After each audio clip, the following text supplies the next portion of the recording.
grassland with trees and a few hills. But one of those hills was one of the highest hills in Boston at the time.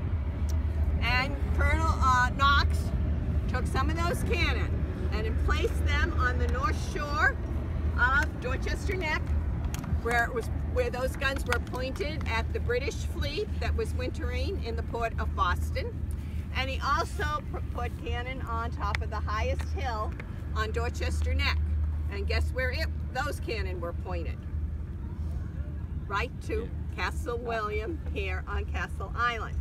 And if you look over into South Boston, you'll see there are two steeples